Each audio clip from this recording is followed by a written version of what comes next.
నన్ను బట్టి నా దేవుడు సంతోషించాలి అనే ఆశ కనుక ఉంటే ఈ వర్తమానం దానికి ఉపయోగపడిద్ది. ఈ వర్తమానం కనుక జాగ్రత్తగా విని, శ్రద్ధగా విని, జీవితంలో అన్వయించుకొని, హృదయంలో నాటుకొని, చక్కగా నువ్వు కనుక హృదయంలో భద్రపరుచుకొని దాని ప్రకారం కనుక నడుచుకుంటే దేవుడు మనందరిని బట్టి ఖచ్చితంగా సంతోషిస్తాడు. హల్లెలూయా. రైట్. అయితే వాళ్ళు అడిగారు, ఇశ్రాయేలునకు అంటే దేవుని బిడ్డలకి మరలా ఎవరి పని అంటే ఆ కాలములను, ఆ సమయములను తండ్రి తన స్వాధీనంలో ఉంచుకున్నాడు. అదవుతున్నా, నా వైపు చూడాలి, ఎవరు బైబిల్ చదవద్దు, శ్రద్ధగా నా మాటలు వినండి.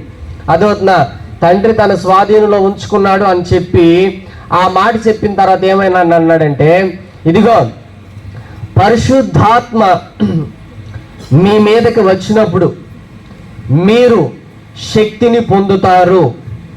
శక్తిని పొందుతారు గనుక మీరు యెరూషలేములోను, ఆ తర్వాత యూదయ, సమరయ ప్రాంతములలోను, ఆ తర్వాత భూమి యొక్క చివరి భాగముల వరకు, భూమి యొక్క కొనల వరకు మీరు నాకు సాక్షులై ఉంటారు అని చెప్పి ఆ మాట చెప్పిన తర్వాత ఒక మేఘం వచ్చింది.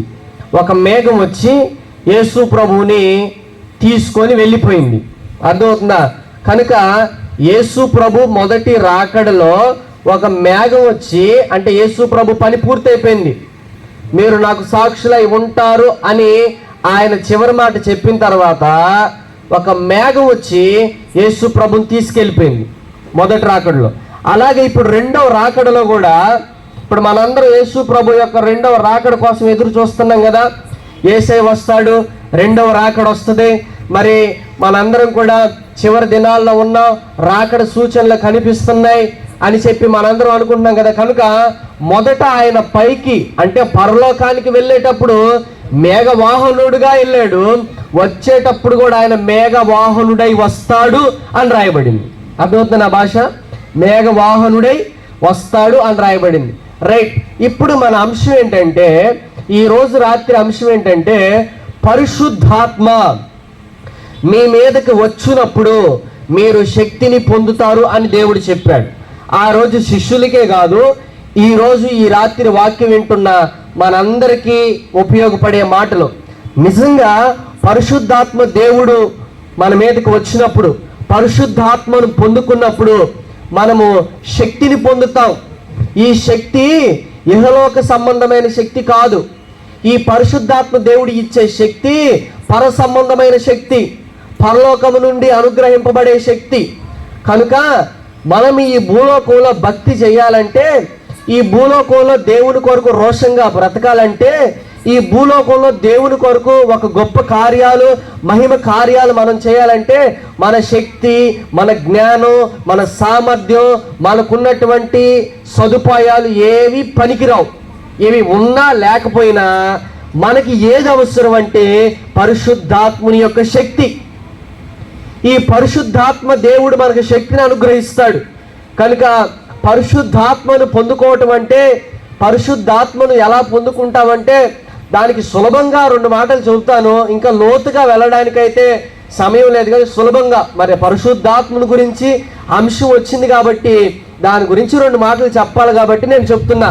లోతుగా వెళ్ళడానికైతే సమయం లేదు. కనుక మీరందరూ చాలా శ్రద్ధగా వినాలి, నా వైపు చూడాలి. అదవుతుందా?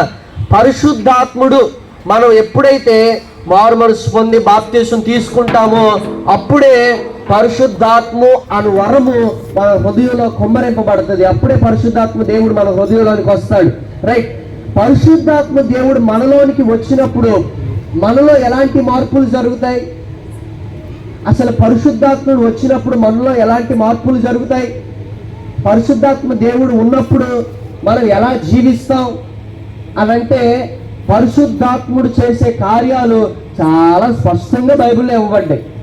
దేనికైనా ఆధారం బైబిలే, దేనికైనా ఆధారం బైబిలే. కనుక మనం కనుక బైబిల్ని చాలా జాగ్రత్తగా చదివితే ప్రతిదీ క్షుణ్ణంగా బైబిల్లో ఉంది. కనుక మనం చాలా జాగ్రత్తగా బైబిల్ని చదవాలి, పరిశుద్ధాత్ముడి యొక్క సహాయంతో మనం చదవాలి. కనుక పరిశుద్ధాత్ముడు చేసే కార్యాలు చాలా ఉన్నాయి. ఉదాహరణకి పరిశుద్ధాత్మ దేవుడు మన పాపాలని ఒప్పింపు చేస్తాడు. మనందరం పాపులం, అయ్యా నేను పాపిని ప్రభువా, అయ్యా నేను పలానప్పుడు ఆ పాపం చేశాను, పలానప్పుడు ఈ పాపం చేశాను ప్రభువా, దయతో నన్ను క్షమించు ప్రభువా, నిన్ను బాధ పెట్టాను ప్రభువా, నీ రక్తంతో నన్ను కడుగు ప్రభువా అని మనం ప్రార్థన చేస్తున్నామంటే అది మనంతటా మనం చేస్తున్నామా? కాదు. ఈ నడిపింపు ఎవరిది? పాస్టర్ గారు వెనకాల కర్రబట్టుకొని ఒప్పుకోపోతే నిన్ను చంపేస్తాడు కూర్చున్నాడా? లేదు. ఈ నడిపింపు ఎవరిది? పరిశుద్ధాత్ముని కార్యం. ఇది ఒక పరిశుద్ధాత్ముని కార్యం. పరిశుద్ధాత్ముని కార్యాల్లో మొట్టమొదటి కార్యం ఏంటంటే, ప్రభువా నేను పాపిని, నిన్ను బాధ పెట్టాను, నన్ను మీ రక్తంతో కడుగు. ఇది మొదటి కార్యం. రెండోది, పరిశుద్ధాత్మ దేవుడు ఐక్యతను కలిగిస్తాడు. ఆత్మ కలిగించు ఐక్యతను కాపాడుకొనుటయందు మీరు శ్రద్ధ కలిగిన వారుగా ఉండండి అని చెప్పాడు కదా బైబిల్లో. అంటే పరిశుద్ధాత్ముడు ఏం చేస్తాడు? ఎప్పుడు కలిపే పనిలో ఉంటాడు. సాతాను గాడు ఎప్పుడు విడగొట్టే పనిలో ఉంటాడు. కనుక పరిశుద్ధాత్ముడు ఆత్మను, పరిశుద్ధాత్మ ఏం చేస్తాడంటే ఐక్యతను కలుగు చేస్తాడు. ఇలా చెప్పుకుంటే చాలా పనులు ఉన్నాయి పరిశుద్ధాత్ముడు చేసే పనులు. దానిలో ఒక పని ఏంటంటే మనందరం కూడా యేసయ్యకు సాక్షులుగా ఉండేటట్లు చేస్తాడు. హల్లెలూయా. పరిశుద్ధాత్ముడు చేసే పని ఈరోజు మనం ఒకటి మాట్లాడుకోబోతున్నాం. ఏంటి? మనందరినీ కూడా యేసయ్యకు సాక్షులుగా ఉండేటట్టు చేస్తాడు. మనందరం మారుమనసు పొందాం, బాప్తీసం తీసుకున్నాం, సంఘంలో చేర్చబడ్డాం. అయితే మనల్ని రక్షించుకున్న యేసయ్యకు సాక్షులుగా బ్రతకాలంటే మన శక్తి సామర్థ్యాలు సరిపోవు, మన భక్తి ఎక్స్పీరియన్స్ సరిపోదు, మన వాక్య జ్ఞానం సరిపోదు, మన ప్రార్థన శక్తి సరిపోదు. మనకి పరిశుద్ధాత్ముని శక్తి కావాలి. ఎవరికి సాక్షులుగా బ్రతకడానికి? దేవునికి సాక్షులుగా బ్రతకడానికి.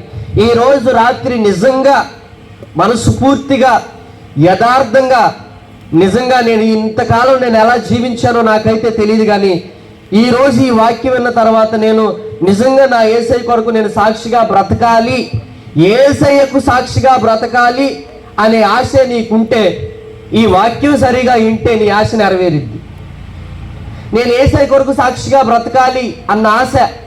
అయితే బాప్తీసం తీసుకునేటప్పుడు ఆ నీళ్ళల్లో ఉన్నప్పుడు సేవకుడు అడిగాడు ఏమని? మరణం వరకు నమ్మకముగా దేవునికి సాక్షిగా ఉంటావా అంటే అక్కడైతే తలూపేం, కానీ అప్పుడు బాప్తీసం తీసుకున్న దగ్గర నుంచి మరి ఇప్పటి వరకు చాలా పరిణామాలు జరిగినాయి, చాలా పరిస్థితులు వచ్చినాయి.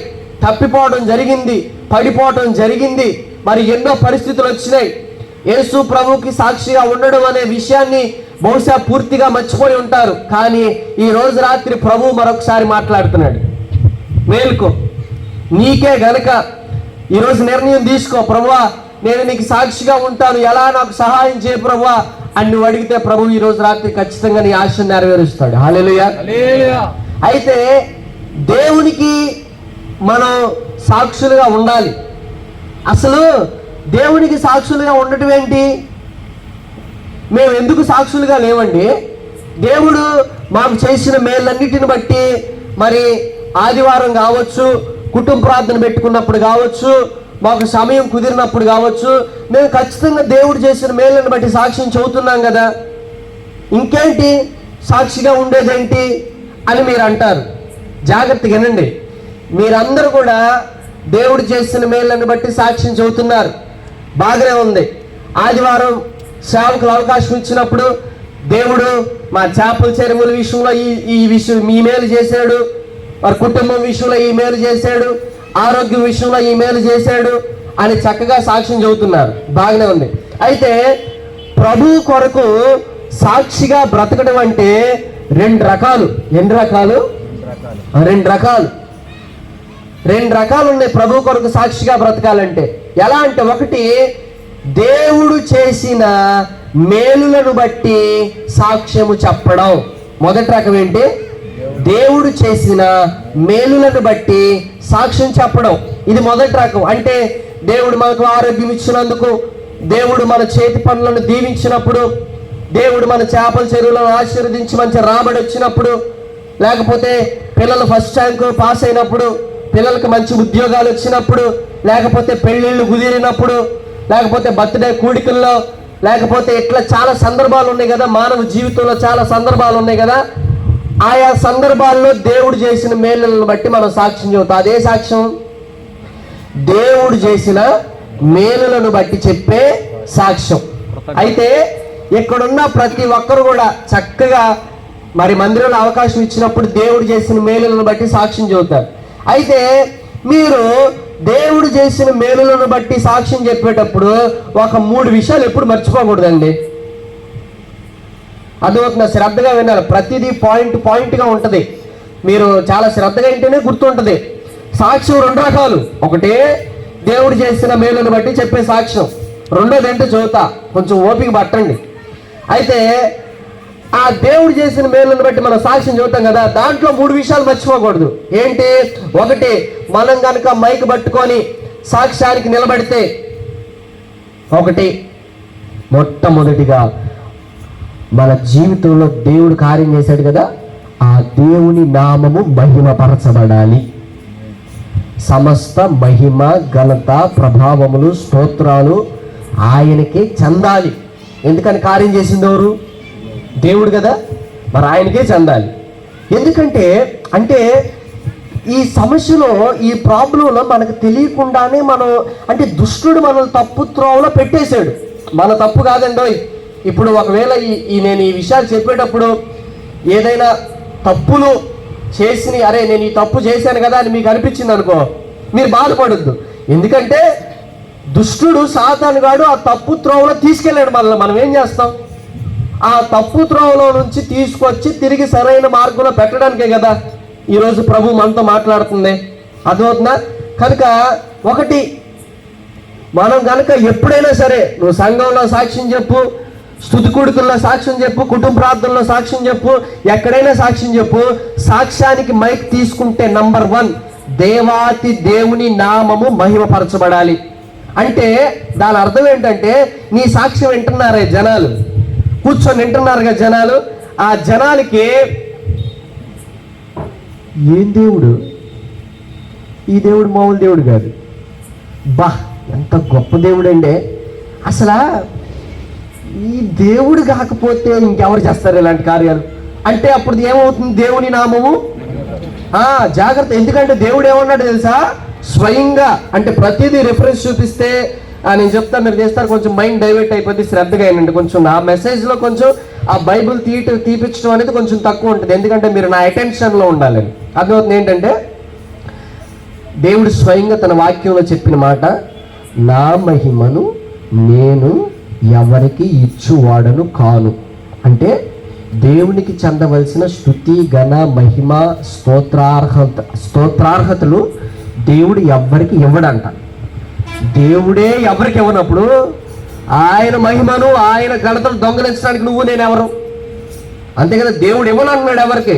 అలాంటప్పుడు ఆయన మహిమను, ఆయన ఘనతను దొంగిలించడానికి నువ్వు నేనెవరు అంటే, మేము ఎప్పుడు దొంగిలించామండి అంటారు. ఎందుకంటే కొన్నిసార్లు మనం సాక్ష్యం మొదలు పెడితే మొత్తం డాక్టర్ గారే ఉంటారు. అంటే మన బాల సుధాకర్ బ్రదర్ గారిని కాదు, ఆ డాక్టరే కనుక లేకపోతే, ఆ నర్సే కనుక లేకపోతే, ఆ డబ్బులు ఇచ్చే ఆయన కనుక లేకపోతే, అంటే మనం ఎవరికి ఇస్తున్నట్టు? అంటే ఆ ఘనత, ఆ గొప్పతనం, ఆ మహిమ ఎవరికి ఇస్తున్నట్టు? వాళ్ళకి ఇస్తున్నాం. అంటే మన సాక్షిలో చెప్పొచ్చు, పలానా డాక్టర్ గారు నాకు వైద్యం చేశారండి, చాలు, ఇంకా అంతకు మించి ఎందుకు? పలానోళ్ళు నాకు ఆర్థిక సహాయం చేశారండి, చాలు, అంతకు మించి ఎందుకు? పలానోళ్ళు బాగోలేనప్పుడు ఇంటికి వచ్చి ఫ్రూట్స్ ఇచ్చి ప్రార్థన చేసి వెళ్ళారండి, చాలు, అంతకు మించి ఎందుకు? అంతకు మించి చాలు. అర్థమవుతుందా? అంతకు మించి ఒక్క మాట ఎక్కువ మాట్లాడితే ఏం చేసినట్టు? దేవుని మహిమను దొంగిలించేసినట్టు. కనుక మన సాక్ష్యాల్లో దేవుని కొరకు సాక్షిగా నిలబడే మనం మొట్టమొదటిగా సాక్ష్యానికి నిలబడ్డామంటే నంబర్ 1, దేవుడే మహిమపరచబడాలి. వింటున్నటువంటి ప్రజలు, సంఘంలో కూర్చున్నటువంటి ప్రజలు, అబ్బా ఏం దేవుడు రా నాయనా, ఈ దేవుడు మామూలుడు కాదు, ఇలాంటి కార్యాలు చేయగలిగిన ఏకైక దేవుడు యేసుక్రీస్తు ప్రభుల వారు మాత్రమే అని ప్రజలకు ఏం రావాలంటే, మన సాక్ష్యాన్ని బట్టి దేవుని పైన విశ్వాసం రావాలి. ఏం రావాలి? దేవుని పైన విశ్వాసం రావాలి. మనం సాక్ష్యం చెప్పామంటే ఆశామాషిగా ఉండకూడదు. అదవుతుందా? ఇప్పుడు నేను వాక్యం చెప్తున్నానంటే ఇది కూడా దేవుని కొరకు సాక్షిగా నిలబడటమే. ఇప్పుడు నేను ఏదో వాక్యం చెప్పేసి 4 మాటలు చెప్పేసి వెళ్ళిపోవడం కాదు. ఒకటి, దేవుడు ఎంత గొప్ప దేవుడో మీరు తెలుసుకోవాలి. ఈ వాక్య పరిచర్య ద్వారా ఆ దేవుని పైన మీకు విశ్వాసం రావాలి. హల్లెలూయా. మనం సాక్ష్యం చెప్పినా కూడా మనందరం ఇక్కడున్న ప్రతి ఒక్కరూ సాక్ష్యం చెప్పాలి, దేవుని కొరకు సాక్షిగా బ్రతకాలి. అయితే సాక్ష్యం చెప్పే మనం దేవునినే మహిమపరచాలి. ఆ దేవుని ఘనత, ఆ దేవుని మహిమ ఎవ్వరికి ఇవ్వకూడదు. ఒకవేళ మనుషుల పేర్లు ప్రస్తావించాలి అని అంటే, మనుషుల పేర్లు చెప్పాలంటే చెప్పి ఆ పలానోళ్ళు వచ్చారు చేశారు అయిపోయింది అంతే. రెండోది, మన సాక్ష్యాన్ని బట్టి ఇతరులు దేవుని పైన విశ్వాసం ఉంచాలి. నేను కూడా విశ్వాసం ఉంచాలి, నేను కూడా అని విశ్వాసం ఉంచాలి. ఇతరులు దేవుని పైన ఆధారపడాలి. అర్థమవుతుందా? కనుక మూడవది, మన సాక్ష్యం ఉన్న తర్వాత ఈ అన్నకలాగా దేవుని మీద ఆధారపడాలరా, ఈ అన్నకలాగా భక్తి చేయాలరా, ఈ అక్కగలాగా భక్తి చేయాలరా, ఈ అక్కగలాగా ప్రార్థన చేయాలరా. సమస్యల్లో ఉన్నప్పుడు ఈ అక్క తీసుకున్న నిర్ణయం తీసుకోవాలరా, సమస్యల్లో ఉన్నప్పుడు ఈ అన్న తీసుకున్న నిర్ణయం తీసుకోవాలరా అని అనిపించాలి. అంటే ఒకటి, మనం గనక దేవుడు చేసిన మేళ్ళను బట్టి సాక్ష్యం చెప్పేటప్పుడు ఒకటి, సాక్ష్యానికి నిలబడితే దేవుని గొప్పతనం ఏంటో ప్రజలకు అర్థం కావాలి. 2, ఆ దేవుని పైన ప్రజలకు విశ్వాసం రావాలి. 3, మన దగ్గర నుంచి, మన భక్తి జీవితం నుంచి ఈ పాఠాలు నేర్చుకోవాలి ప్రజలు. ఈ అన్నకలా నిర్ణయాలు తీసుకోవాలరా, ఈ అన్నకలాగా తెగించి బ్రతకాలరా, ఈ అన్నకలాగా రోషంగా ఉండాలరా, ఈ అన్నకలాగా దేవుని పైన ఆధారపడాలరా అని మన నుంచి ఒకళ్ళు ఒక ముక్క నేర్చుకోవాలి. అది దేవుడు చేసిన మేలును బట్టి సాక్ష్యం చెప్పడం అంటే. హల్లెలూయా. రెండవ సాక్ష్యం ఏంటంటే మన రక్షణ సాక్ష్యాన్ని చెప్పటం. ఏ సాక్ష్యం? ఈ రెండు కలపొద్దు. మనకేంటంటే మిక్సీ భక్తి అలవాటు అయిపోయి. ఏం భక్తి? మిక్సీలు ఉన్నాయా ఇంట్లో? మిక్స్డ్ భక్తి. అర్థమవుతుంది. అప్పుడప్పుడు సరే, నేను గుంటూరు సైడ్ నుంచి వచ్చాను, అటు సైడు నేనేం గమనించానంటే కూరగాయలు సమృద్ధిగా ఉన్నాయి అనుకో ఇంట్లో.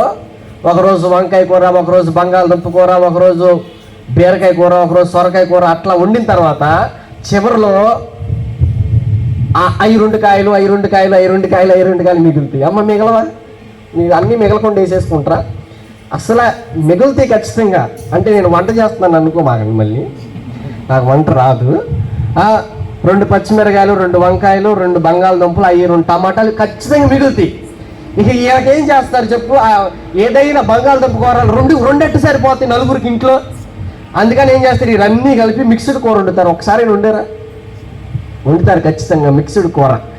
ఇటు సైడ్ తక్కువ ఆ అలవాటు నాకు తెలిసి, అటు సైడ్ ఎక్కువ. అందువల్ల కనుక మనం భక్తిలో అంతా మిక్సింగ్ భక్తి. ఏదైనా ఒకటే అనుకుంటున్నాం మనం, అన్నీ ఒకటి కాదు. అర్థమవుతుందా? కనుక రెండోది ఏంటంటే, రెండవ సాక్ష్యం రక్షణ సాక్ష్యం. సంఘంలోనేమో దేవుడు చేసిన మేలును బట్టి సాక్ష్యం చెబుతాం.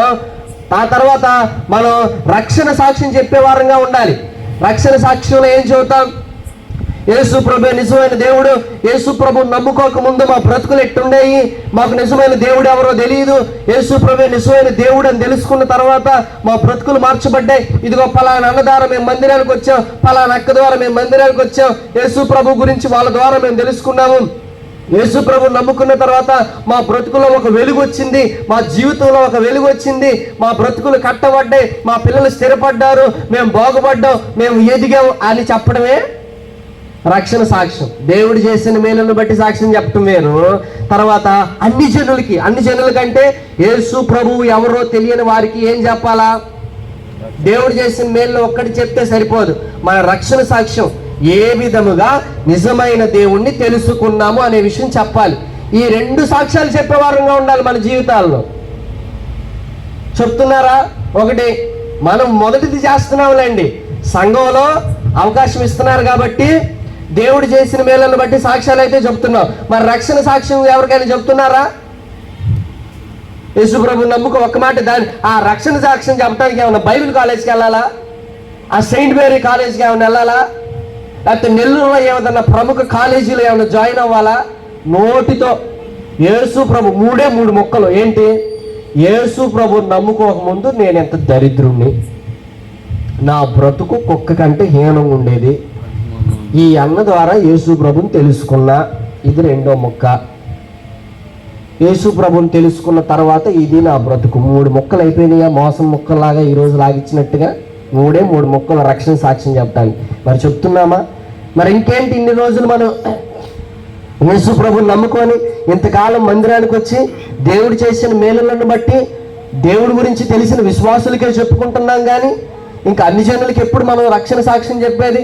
ఇంకే అనేక మందిని వెలిగించాలి కదా. మనం అనేక మందిని వెలిగించేవారుగా ఉండాలా లేదా? అనేక మందిని వెలిగించాలంటే క్రిస్మస్ పండుగ అంటే మన సంఘంలో ఈ క్రమం లేదు. ఏం క్రమం? క్యాండిల్ లైట్ సర్వీస్ క్రమం మనకు లేదు. కానీ ఆయా సంఘాల్లో క్రిస్మస్ అప్పుడు ఏం చేస్తారంటే సేవకుడు ఒక క్యాండిల్ పట్టుకొని వెలిగించి విశ్వాసులందరికి కూడా క్యాండిల్స్ ఇచ్చేసి అందరూ ఒకళ్ళు అందరూ వెలిగించుకొని ఆ క్యాండిల్ పట్టుకొని నా దీపము నీవు వెలిగించినావు అని పాట పాడుకుంటారు. లేకపోతే అందాల తార అరుదించే నాకై అంబార వీధిలో అని పాడుకుంటారు. అది కాదు అంటే నా క్యాండిల్ పట్టుకొని నేను ఇంకో క్యాండిల్ వెలిగించినంత మాత్రాన అది కాదు. క్యాండిల్స్ వెలిగించుకోవడం కాదు, బ్రతుకులు వెలిగించబడాలి. అదవుతున్నా మన రక్షణ సాక్ష్యం ఇతరులకు చెప్పినప్పుడే ఏం జరిగిద్ది? బ్రతుకులు వెలిగించబడతాయి. అమ్మా ఈ రోజు ఇన్ని బ్రతుకులు ఇక్కడ వెలిగించబడ్డాయి అంటే మిమ్మల్ని ఎవరో ఒకరు వెలిగించబట్టే కదా, మిమ్మల్ని ఎవరో ఒకరు నడిపించబట్టే కదా మీరు అందరు ఇక్కడ ఉంది. లేకపోతే మీరంతటా మీరు అంటే మనమంతటా మనం ఎవరో కూడా దేవుని దగ్గరికి రావు. ఎవరో ఒకరు మనల్ని నడిపించి ఉండాల. అంటే నేనంటే పుట్టు క్రైస్తవుని కాబట్టి ఆ పడవలో ఆ ప్రవాహంలో ఆ వరదలో కొట్టుకొని వచ్చాను అనుకోండి నేనైతే. మరి ఇక్కడ ఉన్న వారు అందరూ అట్లా వచ్చిన వాళ్ళు కాదు కదా. మిమ్మల్ని ఎవరో ఒకరు నడిపించి ఉండాలి. మరి మిమ్మల్ని నడిపించారు, మీరు బాగున్నారు. మరి మీరు వేరే వాళ్ళని నడిపించరా? ఆ బాధ్యత తీసుకోరా? నీకు ఇంతటితో సరిపెట్టుకుందాం ఆ భక్తి? దేవుడు సంతోషపడతాడా? చెప్పండి, వాస్తవం చెప్పండి. కనుక ఈరోజు రాత్రి నుంచి మనందరం కూడా దేవుడు చేసిన మేలులను బట్టి సాక్ష్యం చెప్పేవారముగా ఉందుముగాక. మనందరం కూడా మన రక్షణ సాక్ష్యం చెప్పి అనేక మందిని వెలిగించుడుముగాక. అయితే మనం దేవుడు చేసిన మేలులను బట్టి సాక్ష్యం చెప్పాలన్నా, మన రక్షణ సాక్ష్యం చెప్పాలన్నా ముందు ఒక 5 దగ్గర నుంచి సాక్ష్యం సంపాదించుకున్నారా ఎప్పుడైనా? ఈ మాటలు చాలా కొత్తగా ఉండుంటే దయచేసి శ్రద్ధగా వినండి. సమయానికే నేను ముగిస్తా, ఎక్కువ సమయం నేను తీసుకోను. సమయానికి ముగించడం అంటే ఇంక నాకు చాలా ఇష్టం. సమయానికి ముగిస్తా, మీరు బాధపడొద్దు, ఆలోచించొద్దు, అంశాన్ని ఆలోచించండి. అర్థమవుతుందా? ఆలోచించండి. మనము దేవుని కొరకు సాక్షిగా ఉండాలి. దేవుని కొరకు సాక్షిగా ఉండాలంటే మనము దేవుడు చేసిన మేలులను బట్టి సాక్ష్యం చెప్పి దేవుణ్ణి మహిమపరచాలి. రెండోది మన రక్షణ సాక్ష్యాన్ని చెప్పి ఇతరులను వెలిగించాలి. అయితే దేవుని కొరకు సాక్షిగా ఉండే మనము మొట్టమొదటిగా 5 దగ్గర నుంచి సాక్ష్యం సంపాదించుకోవాలి. ఈ రోజు రాత్రి ఈ 5 దగ్గర నుంచి సాక్ష్యాన్ని కనుక నువ్వు సంపాదించుకొని ఇంటికి వెళితే కనుక దేవుడు ఖచ్చితంగా నిన్ను అద్భుతంగా వాడుకుంటాడు. అమ్మా దేవుని ఇంటిలో ఇప్పుడు మన ఇంట్లో చెప్పండి, చర్చి దగ్గర స్టోర్ రూమ్ ఉందా లేదా? చర్చి దగ్గర రేకుల స్ట్రీట్ దగ్గర స్టోర్ రూమ్ ఉందా లేదా? అక్కడ ఏం చేస్తాం? వంట పాత్రలు లేకపోతే బియ్యం వస్తువులు చాలా పెట్టుకుంటాం. మన ఇంటిలో కూడా స్టోర్ రూమ్ ఉంటుందా లేదా? ఆ పనికిరాని వస్తువులు కనీసం ఇంట్లో స్టోర్ రూములు లేకపోయినా మిద్ది పైన ఆ డాబా పైన మనం పనికిరాని వస్తువులను వేస్తామా లేదా? ప్రతి ఇంటిలో ప్రతి దగ్గర ఎక్కడైనా స్టోర్ రూమ్ ఒకటి ఉంటుంది. కానీ దేవుని ఇంట్లో స్టోర్ రూమ్ ఉండదు. ఏంటి అంటే దేవుని ఇల్లు అంటే దేవుని సంఘం, దేవుని ఇల్లు అంటే పరలోక రాజ్యం. దేవుని ఇంటిలో స్టోర్ రూమ్ ఉండదు. ఎందుకని? పనికిరాని వస్తువులు ఉండవు దేవుని ఇంటిలో, అన్నీ పనికొచ్చే వస్తువులే. మనందరం దేవుని ఇంటిలో వస్తువులు. అమ్మా మనం ఎవరు? దేవుని ఇంటిలో వస్తువులు. మనందరినీ దేవుడు పనికొచ్చేవాడిగానే చేశాడు కానీ పనికిరాని వాళ్ళంగా చేయలే. అందుకనే దేవుని ఇంట్లో స్టోర్ రూము లేదు. మనందరం దేవుని ఇంటిలో పని చేసేవారంగానే దేవుడు తయారు చేశాడు. కనుక మనందరం కూడా పని చేసేవారంగా ఉండాలి. హల్లెలూయా. కనుక ఒక 5 దగ్గర నుంచి మనం సాక్ష్యాన్ని సంపాదించుకోవాలి. ఈ 5లో మొట్టమొదటిది మనము దేవుని దగ్గర నుంచి సాక్ష్యాన్ని సంపాదించుకోవాలి. నా వైపు చూడాలి, శ్రద్ధగా వినాలి. అందరూ ఇక్కడే ఉన్నారా? ఏదో నా పాటికి నేను చెప్పుకుంటూ వెళ్తున్నా. ఈరోజు అసలు దేవుడు ఎంత మంచి వాతావరణం ఇచ్చాడో తెలుసా? ఈరోజు ప్రెషర్ కుక్కర్ వాతావరణం లేదు. ఏ కుక్కరు? కుక్కర్లు ఉన్నాయా ఇంట్లో? ప్రెషర్ కుక్కర్ వాతావరణం లేదు. రాత్రి ప్రెషర్ కుక్కర్ వాతావరణం. పప్పు కనుక కుక్కర్లో ఎలా ఉడికిపోద్దో అలా ఉడికిపోయాం రాత్రి. అసలు రాత్రి ఆ రేబాలు నేను వెళ్ళొచ్చేటప్పుడు రాత్రి నేను బుచ్చిలో రేబాల్లో ప్రార్థన ఉందని అక్కడ చూసుకోవడానికి వెళ్ళా. మరి ఆ తిరిగేటప్పుడు భయంకరంగా షర్టు మొత్తం తడిసిపోయింది శుభ్రంగా. కానీ ఈరోజు కొంచెం రవ్వంత గాలి. ఏ రవ్వ? బొంబాయి రవ్వ, ఇడ్లీ రవ్వ. కొంచెం దేవుడు ఏం చేశాడు? రవ్వంత గాలి. చెట్టు ఊరకట్ట ఊగుతుంది ఇట్లా. ఇప్పుడని శ్రద్ధగా నిన్నటి వాతావరణం ఉండుంటే ఈరోజు 2 పాయింట్లు చెప్పి ముగిద్దాం అనుకున్నా. నిన్నటి వాతావరణం ఉంటే ఈరోజు వాతావరణం దేవుడు బాగా అనుగ్రహించేప్పుడు 3కి 2 కలిపాయి. ఇంక నేను హల్లెలూయా. ఒకసారి 2 చేతులు హల్లెలూయా, హల్లెలూయా. 1 5గురిలో మనం మొట్టమొదటిది ఎవరి దగ్గర సాక్ష్యాన్ని సంపాదించుకోవాలి? దేవుని దగ్గర. ఆ దేవుడు మన మధ్యలో లేడు కదండి. మనకి ఎట్లా సాక్ష్యం చెప్తాడు? దేవుని దగ్గర నుంచి అలా. ఒకవేళ ఇప్పుడు దేవుడు మన మధ్యలో లేడు, కానీ ఒకనొక రోజున మనం దేవుని దగ్గరికి వెళ్తామా? లేకపోతే దేవుడే వస్తాడు కదా. దేవునికి ఒక న్యాయపీఠం ఉంది కదా, క్రీస్తు న్యాయపీఠం. ఆయన సింహాసనం పైన కూర్చున్నప్పుడు ఆయన ఎదుట నువ్వు నేను నిలబడతాం ఒకరోజు. ఆ నిలబడ్డప్పుడు టోనీ ఒక మంచి నమ్మకమైన విశ్వాసి, ఒక నమ్మకమైన సేవకుడు, నమ్మకమైన నా బిడ్డ అని చెప్పగలడా?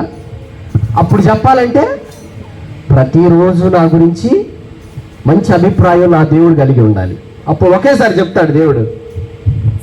ప్రతిరోజు నా బిడ్డ మంచోడు, నా బిడ్డ నమ్మకస్తుడు, నా బిడ్డ యథార్థవంతుడు, నా బిడ్డ నీతిమంతుడు అని ప్రతిరోజు చెప్పుకుంటూ వస్తే అప్పుడు పరలోకి వెళ్ళిన తర్వాత కూడా దేవుడు ఏం చేస్తాడు? ఖచ్చితంగా ఒకనొక రోజున మన గురించి మంచి సాక్ష్యం చెప్తాడు. ఏమండి, ఒకవేళ ఇప్పుడే దేవుడు పర్మిషన్ ఇస్తే నేను అడుగుతున్నా, సూటిగా మిమ్మల్ని అడుగుతున్నా, దేవుణ్ణి అడగండి. ఒకవేళ అయ్యా నా చెవులు తెరువు, నా గురించి ఒక మాట చెప్పు, ఏమనుకుంటున్నావో నువ్వు అని దేవుడు మన నిజంగా చెవులు తెరిస్తే, దేవుడు కనుక నిజంగా మన చెవులను తెరిచి మన గురించి ఒక మాట ఊదితే, నువ్వు విధిరా, నువ్వు విధమ్మా అని దేవుడు మన గురించి ఒక మాట ఊదితే ఏమని వస్తుంది? ఆలోచించండి. దేవుడు సంతోషపడే విధంగానే ఉందా, లేకపోతే దేవుడు దుఃఖపడే విధంగా ఉందా? ఆలోచించండి అమ్మా.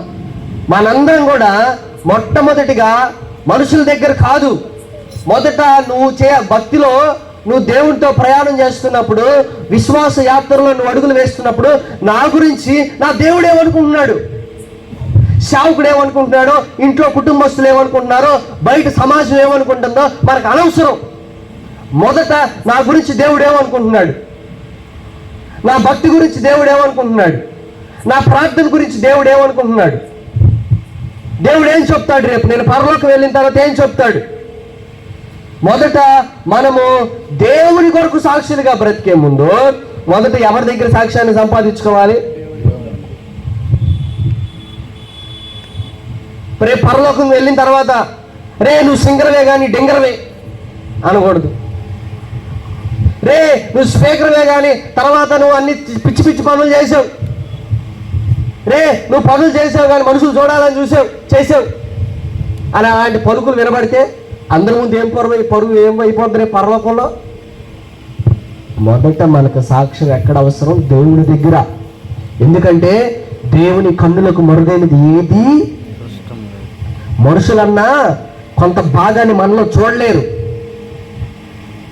అదో అప్పుడప్పుడు కొన్ని డైలాగులు వేస్తూ ఉంటారు పురుషులు. నాలో ఇంకోటి ఉన్నాడు, వాడు బయటకు వస్తుంది తట్టుకోలేమంటారు, ఆయన కూడా వేసే చూడగలడు. అర్థమవుతుందా? కనుక ఆ లోపల ఉన్నోడిని బయట ఉన్నోడిని సమస్తాన్ని దేవుడు చూడగలడు. ఆయన కన్నులకు మరుగైనది ఏదీ లేదు. మంచివారిని చెడ్డవారిని ఆయన చూచును. ఆయన చూస్తున్నాడు కదా, మరి ఆయన కన్నులు చూస్తున్నప్పుడు మన గురించి మంచి మాట చెప్పగలడా?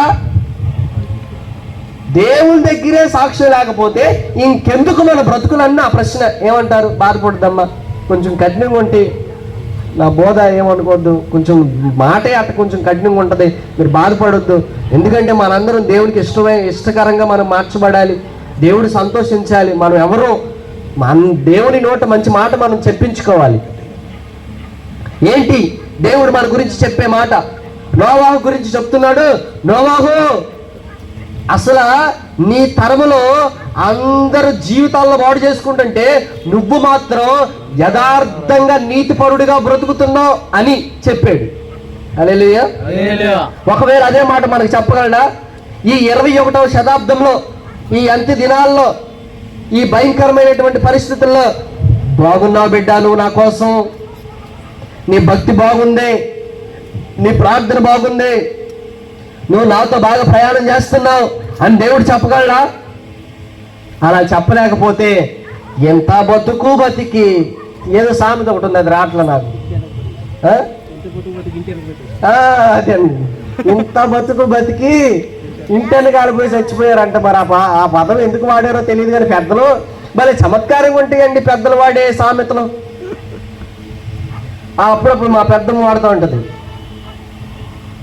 సాయంకాలంన నా సంబడం చూడు, తెల్లవారుజామున నా తిప్పలు చూడంట.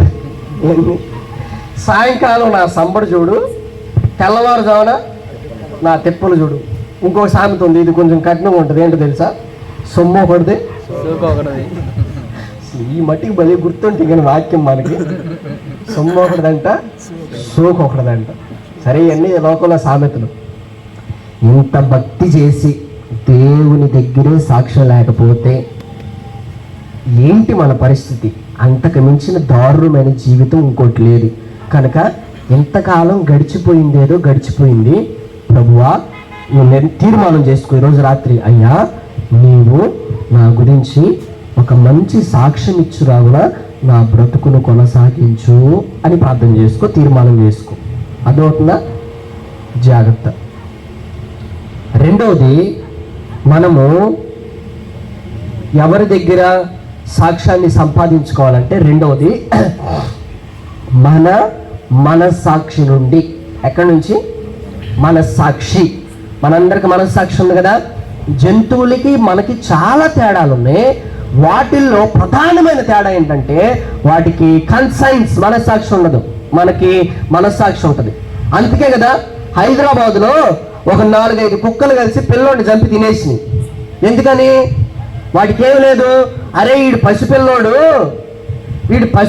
పసి కందు, పసి బిడ్డ, వీడు మనిషి, వీడిని మనం తినకూడదు, మనం తినాల్సింది రోడ్డు మీద చచ్చిపోయిన ఏ పిల్లుల్లో, లేకపోతే ఆ రోడ్డు మీద మన మీద ఎవరన్నా కనికరపడి మనకి కుక్క బిస్కెట్లు ఎత్తే అవి మనం తినాలి. మనం వీడు మనిషిరా, ఈ మనిషిని గాయపరచకూడదు, వీడిని కరవకూడదు, వీడిని తినకూడదు అన్న మనస్సాక్షి వాటికి లేదు. కానీ దేవుడు మనకేం పెట్టాడు? మనస్సాక్షి ఒకటి పెట్టాడు. అప్పుడప్పుడు మనం కోపం వచ్చినప్పుడు, కుటుంబంలో గొడవ పడినప్పుడు మనం అంటాం, మనస్సాక్షి లేనోడయ్యా, మనస్సాక్షి లేదయ్యా, వీళ్ళకి మనుషులు కాదయ్యా అంటే. మనస్సాక్షి లేకపోతే వాళ్ళని ఏ లిస్టులో నుంచి తీసేయాలి? ఆ మనుషుల లిస్టులో నుంచి తీసేయటమే. నిజంగా అర్థమవుతున్నా? క్రూరమైన పనులు చేస్తున్నారు, అంత భయంకరమైన పనులు చేస్తున్నారంటే వారు మనస్సాక్షి లేదు. కనుక ఈ రోజున రెండవది, మనం ఎవరి దగ్గర సాక్ష్యాన్ని సంపాదించుకోవాలంటే మన యొక్క మనస్సాక్షి. మన మనసు మన గురించి ఇచ్చే సాక్ష్యం ఏంటి? ఇవి ఇందాక దేవుడి గురించి మాట్లాడుకున్నాం కదా, ఇప్పుడు మన మనసు మన గురించి ఇచ్చే సాక్ష్యం ఏంటి? అప్పుడప్పుడు కోడి కోతలు వినిపిస్తూ ఉంటాయి. ఏం కోతలు? కోడి కోతలు. ఈ హృదయంలో నాకు అప్పుడప్పుడు అట్లా అనిపిస్తుంది, నా మనసుని నేను కోడిగా అనుకుంటా. ఎందుకంటే ఏదైనా తప్పు చేశాననుకో కొక్కొక్కో అనర్సిద్ది, మామూలుది కాదు మనస్సాక్షి. జాగ్రత్త. ఎందుకు అలా చూసావు కొక్కొక్కో? ఎందుకు ఇలా మాట్లాడావు కొక్కొక్కో? ఎందుకు ఇలా నడిచావు? దేవుడు చూస్తున్నాడు. వాక్యం ఇది, సేవకు సంఘం ఏంటి, నువ్వు రక్షించుకోండి, మారుపడుకోండి. జాగ్రత్త. మన మనస్సాక్షి ఒకటి ఉంది. అయితే కొంతమందికి ఏమండి, మనందరికి మనస్సాక్షులు ఉన్నాయి. అయితే మన మనస్సాక్షికి కుష్టి వ్యాధి లేకపోతే మన మనస్సాక్షికి ఏదైనా జబ్బు వచ్చింది అంటానికి ఒక ఉదాహరణ చెప్తా. అంటే మనందరం పరిశీలన చేసుకున్నాం. మీరందరూ నేను చెప్పినప్పుడు మిమ్మల్ని మీరు పరిశీలన చేసుకోండి. నా మనస్సాక్షి ఆరోగ్యంగా ఉందా లేదా అనడానికి ఒక మాట చెబుతా. మీరందరూ పరిశీలన చేసుకోండి. నన్ను నేను ప్రతిరోజు పరిశీలన చేసుకుంటున్నా, మీకు కూడా చెప్తున్నా. ఏంటో తెలుసా? మన మనసాక్షి ఆరోగ్యంగా ఉందా లేదా అనడానికి రుజువు ఏంటంటే, మనం కనుక దేవునికి వ్యతిరేకంగా, వాక్యానికి వ్యతిరేకంగా నడిచినప్పుడు, ఎందుకు ఇలా నడిచావు చేసావని గనక మనస్సాక్షి గద్దిస్తే మనకి ఆరోగ్యకరమైన మనస్సాక్షి ఉన్నట్టు.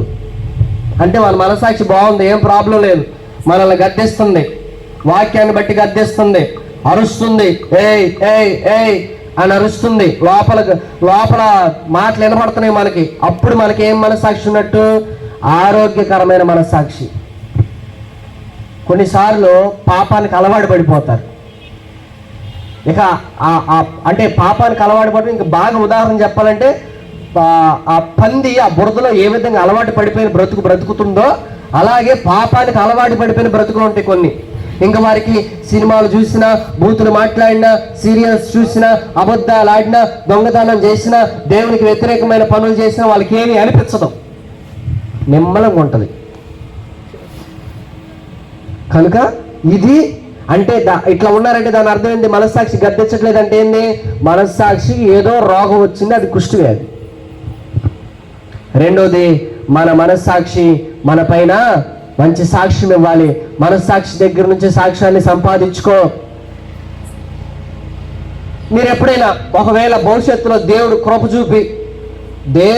చూపి విమానం ఎక్కే గనక కృపిస్తే, విమానం ఎక్కితే ఎక్కడికి వెళ్తారు? ఇక మనకి వెళ్ళాల్సినటువంటి ఒకే ఒక చోట, ఎక్కడికి వెళ్ళిపోయినా యేసు ప్రభు తిరిగినటువంటి ఆ యెరూషలేం ప్రాంతానికి ఒకటి వెళ్ళి రావాలని అనుకుంటారు. అర్థమవుతుందా? కనుక యెరూషలేం అయినా కావచ్చు, ఏ పాకిస్తాన్ అయినా కావచ్చు, లేకపోతే ఆ చైనా ఓడి దగ్గరికి వెళ్ళి పలకరిద్దాం అనుకున్నా, ఒకవేళ వెళ్ళాలనుకుంటే మీరు ఫ్లైట్ ఎక్కాలి, మీకేం కావాలి? ముందు పాస్పోర్ట్ కావాలి. పాస్పోర్ట్ వచ్చిన తర్వాత ఆ దేశం నుంచి మనకి వీసా రావాలి. ఇప్పుడు పాస్పోర్ట్ కావాలంటే ముందు మీ ఇంటికి పోలీసులు రావాలి. ఏం చేయాలి? ఎవరు రావాలి? భయపడు మాకండి అమ్మ, ఎవరు రాలే కానీ శ్రద్ధగా నన్ను వాక్యం. పోలీసులు రావాలి. పోలీసులు ఎందుకు వస్తారంటే, వీడి గయ్యాలోడా, ఈ గయ్యాలదా, ఇది గొడవలు పెట్టుకునేవాడా, ఇది తాగుబోతా, వీడి మీద ఎన్ని కేసులు ఉన్నాయి, వీడి వరకు ఏమైనా ఉన్నాయా, అన్నీ ఎంక్వైరీ చేసి ఒక సర్టిఫికేట్ ఇస్తారు, నో అబ్జెక్షన్ సర్టిఫికేట్. అర్థమవుతుందా? ఆ సర్టిఫికేట్ పట్టుకొని ఆ పాస్పోర్ట్ ఆఫీసులో ఇస్తే అప్పుడు మనకి పాస్పోర్ట్ ఇస్తారు. అర్థమవుతుందా? హల్లెలూయా. అయితే పోలీసులు మనకి ఇస్తున్నారే నో అబ్జెక్షన్ సర్టిఫికేట్, వీడు బయట దేశం వెళ్ళడానికి అర్హుడు, వీడి మీద ఏ కేసులు లేవు, వీడు ఇరుగు పొరుగు వారితో బాగుంటారు. అందుకే అమ్మ జాగ్రత్త, ఇరుగు పొరుగులతో గొడవ పెట్టుకోవద్దు. రేపు పోలీసులు వచ్చినప్పుడు అది గయ్యాలోడు అని చెప్పారనుకో, ఇక నువ్వు ఎరిసలేం కాదు కదా, ఆ బుచ్చి కూడా రాలేవు. అర్థమవుతుందా? ఇరుగు పొరుగు వాళ్ళతో జాగ్రత్త, మంచి సాక్ష్యాన్ని సంపాదించుకోవాలి మనం. వాళ్ళతో చాలా ప్రమాదం, చాలా జాగ్రత్తగా ఉండాలి. అర్థమవుతుందా? కనుక ఆ పోలీసులు ఇచ్చే నో అబ్జెక్షన్ సర్టిఫికెట్ బైబిల్ భాషలో నేను చదువుతా. బైబిల్ భాష ఏమనంటే, ఇతని యందు ఏ దోషము లేదు. మన మనస్సాక్షి దేవుని వైపు చూస్తూ, అర్థమవుతుందా, వాక్యాన్ని పట్టుకొని మన మనస్సాక్షి ఏం చేయాలి తెలుసా? దేవుని వైపు చూస్తూ అక్కడ మనం నిలబడితే, దేవా, మన మనస్సాక్షి, దేవా ఈ వాక్య ప్రకారం టోనీ యందు నాకు ఏ దోషం కనపడాలా అని మన మనస్సాక్షి చెప్పాలి. ఈ వాక్య ప్రకారం టోనీ యందు ఏ దోషం లేదు. మన మనస్సాక్షి మన గురించి అలా చెప్పగలదా? హల్లెలూయా. రెండవది, మనము మన మనస్సాక్షి దగ్గర నుంచి సాక్ష్యాన్ని సంపాదించుకోవాలి. అలా సాక్ష్యాన్ని సంపాదించుకోవాలంటే ముందు మన మనస్సాక్షి శుద్ధమైనదిగా ఉండడానికి మనం చేసుకోవాలి. బాగుగా కడుక్కోవాలి. చిన్న మరక అంటినా మనం వెంటనే దేవుని సన్నిధిలో కడగబడాలి. వెంటనే ఆ మలిన వంటినప్పుడు, చేయకూడదు చేసినప్పుడు, అలాగే ఆ పాపాన్ని మొరగబెట్టి అది శాపమై మనల్ని చంపకముందే వెంటనే మనం ప్రార్థనలోకి వెళ్ళాలి. మోకరించి ప్రార్థన చేసుకునే అవకాశం లేనప్పుడు అలాగే నిలబడిపోయి, ప్రభువా అంటింది ప్రభువా, దేవా అంటింది ప్రభువా, చూశానయ్యా, మాట్లాడానయ్యా, తొందరలో జరిగింది ప్రభువా, కనికరించి ప్రభువా, ఇలాంటి తలంపులు రాకూడదు ప్రభువా, కనికరించు, శుద్ధీకరించు అని పరిశుద్ధ జీవితము కొరకు తాపత్రయపడే బ్రతుకులో మనం ఎదగాలి. హల్లెలూయా. రెండోది ఎవరి దగ్గర సాక్ష్యం? మొదటిది దేవుని దగ్గర సాక్ష్యం సంపాదించుకోవాలి. రెండు, మన మనస్సాక్షి దగ్గర సాక్ష్యాన్ని సంపాదించుకోవాలి. ఎందుకంటే మన మనస్సాక్షి మన పైన దోషారోపణ చెయ్యని ఎడల దేవుని ఎదుట ధైర్యము గలవారమగుదుము. ఇది మనకు అర్థం కాదులేండి, బైబిల్ భాష అర్థమవుతుందా? మన మనస్సాక్షి మన పైన నిందలు వేయకూడదు. ఎందుకంటే నిందలు వేస్తే ప్రమాదం ఏంటంటే ధైర్యంగా దేవుని దగ్గరికి రాలేవు. ఈ రోజున ఎందుకని దేవుని దగ్గరికి రారు, మందిరానికి రారు, ఆగిపోవడానికి గల కారణం ఏంటంటే మనస్సాక్షి గుచ్చుతుంది. ఏం మొహం పెట్టుకొని వెళ్ళి ప్రార్థన చేస్తావు? ఏం మొహం పెట్టుకొని వెళ్ళి ప్రార్థన చేస్తావు? ఏం మొహం పెట్టుకొని వెళ్ళి పాట పాడతావు? ఏం మొహం పెట్టుకొని వెళ్ళి వాక్యం చదువుతావు? ఏం మొహం పెట్టుకొని వెళ్ళి దేవుని సన్నిధిలో పరిచర్య చేస్తావు అని చెప్పి గద్దిస్తుంది. కాబట్టి ఆ లోపల నుంచి వచ్చే శబ్దాలకి, ఆ లోపల నుంచి వచ్చే ఆ గంట లాంటి మాటలకు తట్టుకోలేక వెడవేడంగా వెళ్ళిపోతూ ఉంటారు. ఆదాము ఏం చేశాడు? దేవుడు ఎత్తుకుంటూ వచ్చి ఆదామా అంటే ఈ గూడు చెట్లలో దాక్కొని, చెట్ల వెనకాల దాక్కొని, అయ్యా తోటలో నీ స్వరం విన్నప్పుడు నేను దిగంబరిగా ఉంటున్నాను కనుక చెట్ల మధ్యలో నేను దాక్కున్నాను అన్నాడు. ఎందుకని? ఆయన మనస్సాక్షి గద్దిస్తుంది. దేవుడు పరిశుద్ధుడు, పో ఆ చెట్ల చాటుకు దాక్కు.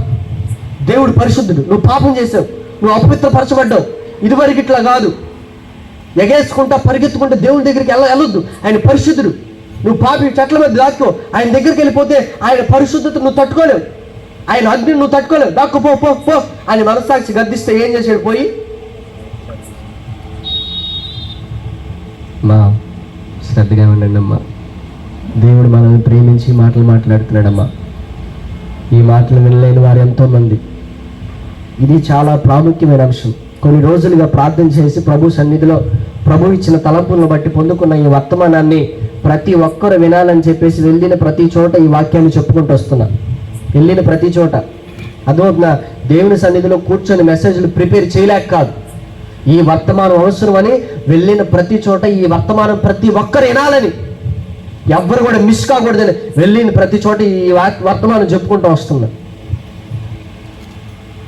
ఇంకో వర్తమానం తీసుకురావచ్చు, చెప్పవచ్చు, కానీ ఒకవేళ ఇది నా బిడ్డలు అందరూ విన్నారు, వీళ్ళు వినకపోతే ఎలా?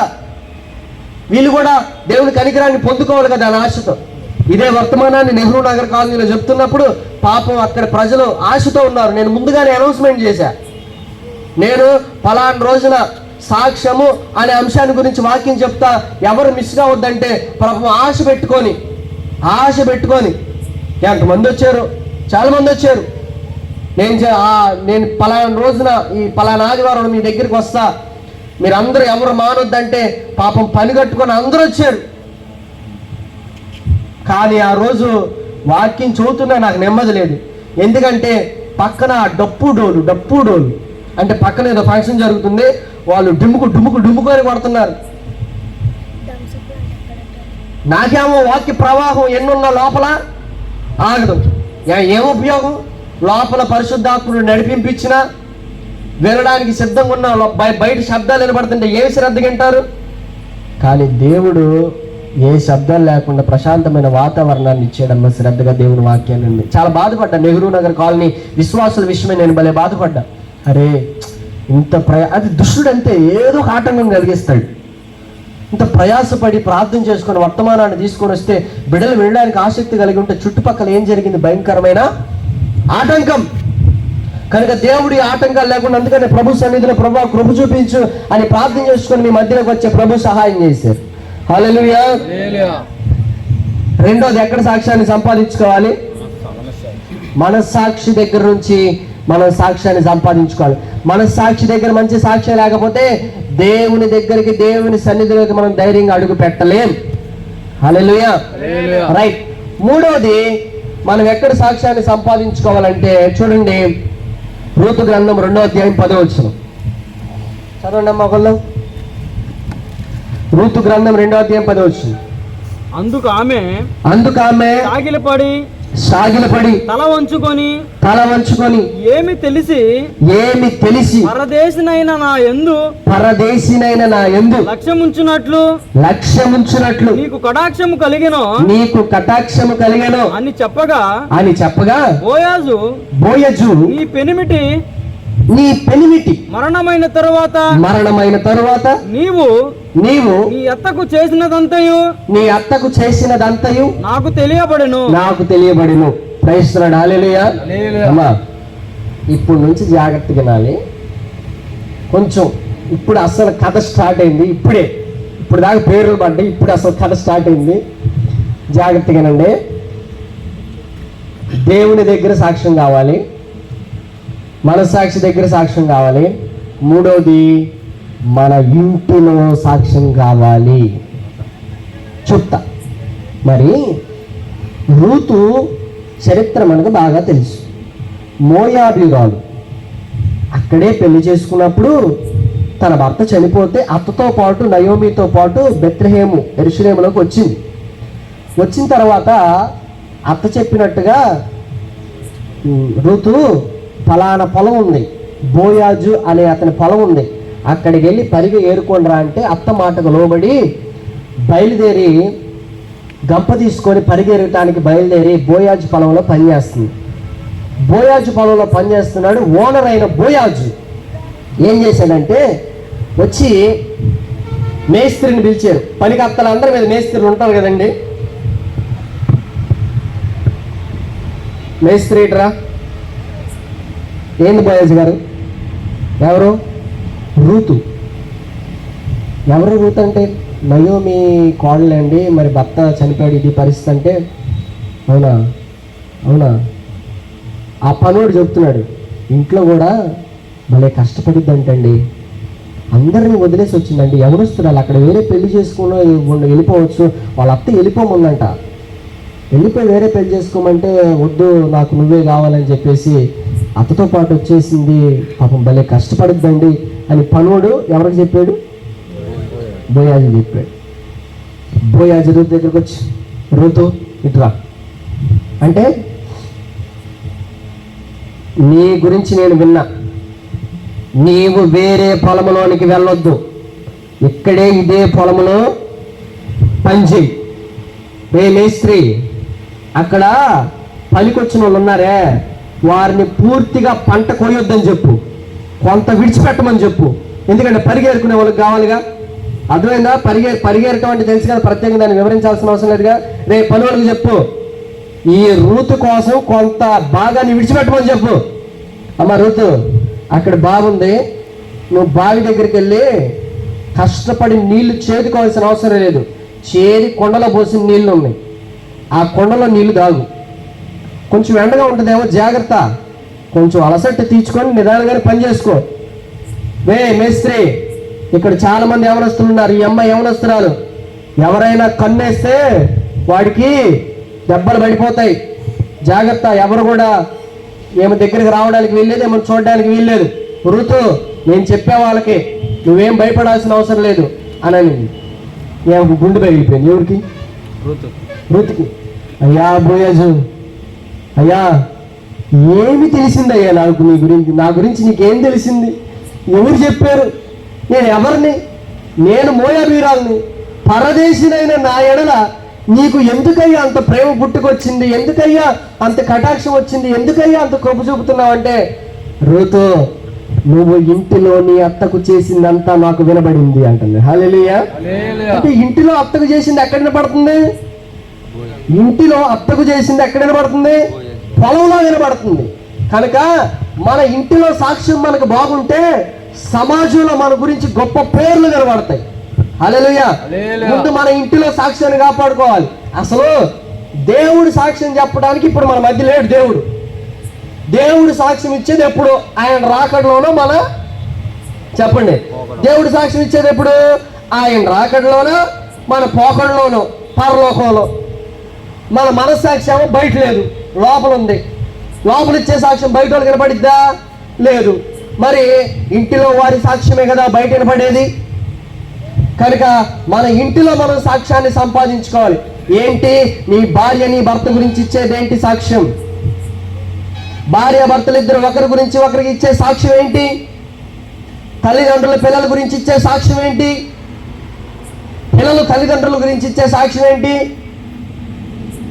తల్లిదండ్రులు టీవీ స్టోరీ ఎంత కావాలంటే పిల్లలు రిమోట్ పట్టుకుంటే చాలు.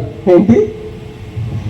తల్లిదండ్రులు ఇంట్లో వాళ్ళు ఏమేం చేస్తున్నారో, మరి టీవీలో ఏం చేస్తున్నారో పిల్లల్ని ఒకసారి రిమోట్ పట్టుకొని పిల్లల్ని అడిగితే మొత్తం స్టోరీ అంతా బయటకు వచ్చారు.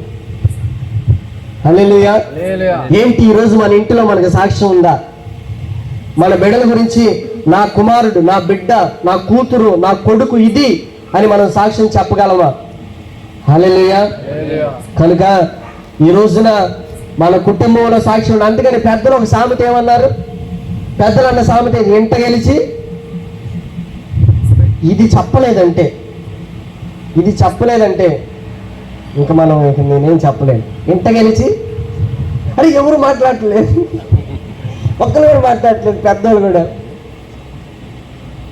ఒక ఇంట గెలిచి రచ్చ గెలవాలి. ఇంట గెలిచి రచ్చ గెలవాలి అంటే ముందు ఇంట్లో గెలవాలంటే తర్వాత సమాజంలో మనకు సాక్ష్యం. ఇంట్లోనే మనకు సాక్ష్యం లేకపోతే ఎలా అండి? ఈ రోజున రూతు తన ఇంటిలో సాక్ష్యాన్ని సంపాదించుకుంటే పొలంలో వినబడుతుంది.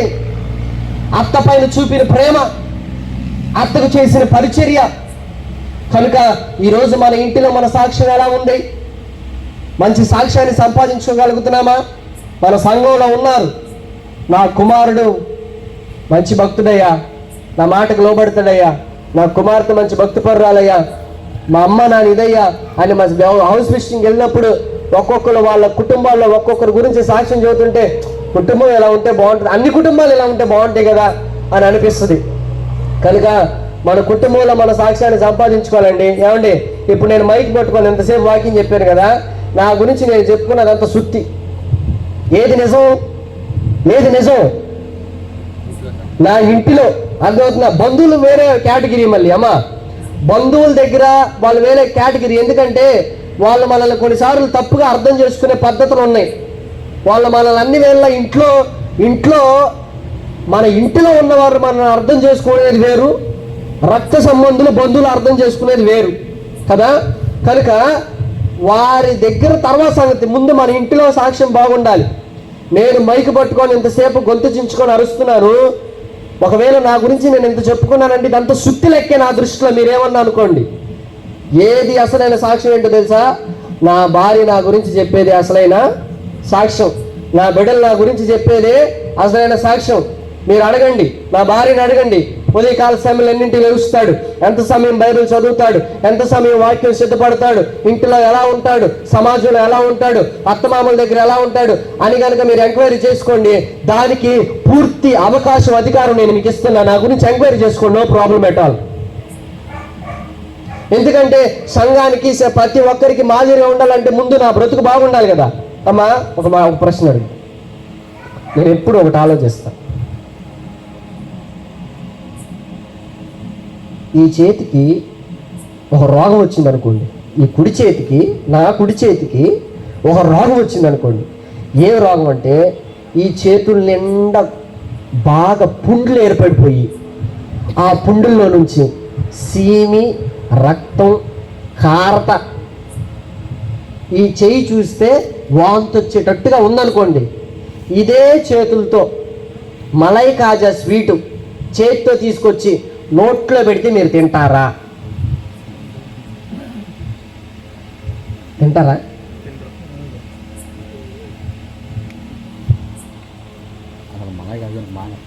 మా మామయ్యకి అప్పుడప్పుడు పాస్టర్ గారికి ఇంట్లో కేక్ కట్ చేసుకున్నప్పుడు మా మామయ్య భలే శుభ్రంగా ఉంటాడు. ఆయన కేక్ పెట్టాలంటే చాలా జాగ్రత్తగా మేము ప్రిపేర్ అయిపోతాం ముందే. అప్పుడప్పుడు కొంతమంది ఏం చేస్తారంటే ఈ కేక్ తీసుకొని నోట్లో పెట్టుకొని, ఈ చేతికి క్రీమ్ ఉండిద్దిగా, ఇది బాగా నాకి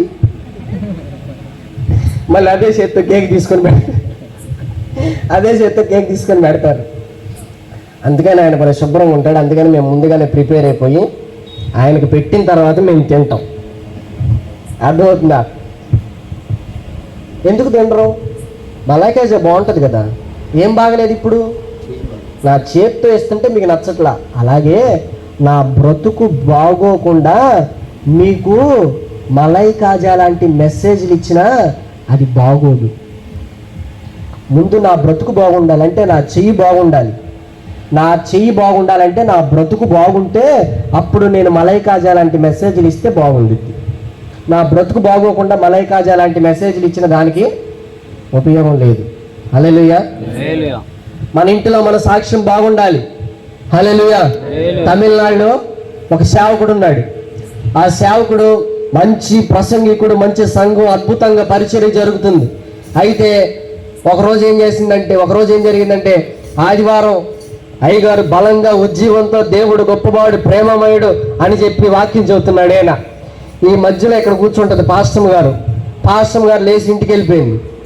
ఈయన వాక్యం చెబుతూ ఏం ఇంటికి వెళ్ళిందని ఆలోచిస్తున్నాడు. ఒక పక్క వాక్యం చెబుతున్నాడు, ఏంటి ఇంటికి వెళ్ళిందని ఆలోచిస్తుంటే ఏం జరిగిందంటే ఆమె ఇంటికి వెళ్ళి ఆ బకెటు, ఆ దుప్పటి, ఆ దిండు, ఆ ప్లేటు, గ్లాసు అని కొన్ని ప్రాముఖ్యమైన వస్తువులు ఉంటాయి కదా ఇంట్లో, అవన్నీ తీసుకొని కొన్ని నెత్తి మీద ఆ చేత్తో ఈ చేత్తో పట్టుకొని మొయ్యలేక వస్తుంది చర్చిలోకి. ఈయన ఉజ్జీవంగా ప్రసంగం చేస్తున్నాడు. ఆమెమో అవన్నీ పట్టుకొని మొయ్యలేక ఒక్కతే వస్తుంది. ఇక చర్చి మధ్యలోకి వచ్చేసింది. అందరి మధ్యలోకి వచ్చేసింది. విశ్వాసులు కూడా ఎవరు ఇవన్నీ పట్టుకొని పాస్టర్ గారు ఇవన్నీ తీసుకొని వస్తుందని చూస్తుంది. తీరా చూసి ఆమె తెచ్చి ఆడబెట్టేసి పాస్టర్ గారు తెచ్చారని ఆడబెట్టేసి ఇక ఈయనకేం అర్థం కాక అడిగాడు, ఏంది ఇవన్నీ తీసుకొచ్చి ఆడబెట్టావంటే, అయ్యా నీకు దండాలయ్యా, నువ్వు చర్చిలోనే బాగున్నావయ్యా, ఇంటికి వస్తే నాకు నరకం చూపిస్తున్నావయ్యా, నువ్వు ఇక్కడే ఉండు, నేను ఇంటికి వెళ్ళి వస్తా, నీకు అన్నం కూడి తీసుకొని వస్తాయా అని చెప్పింది. హల్లెలూయా. ఏంటి మన పరిస్థితి? మన సాక్ష్యం ఇంటిలో బాగుండాలండి.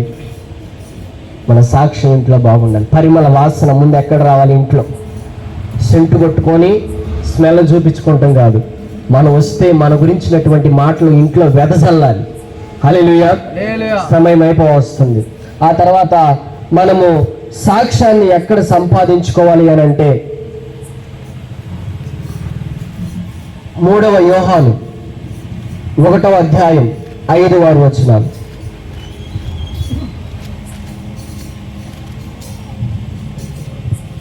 ప్రియుడా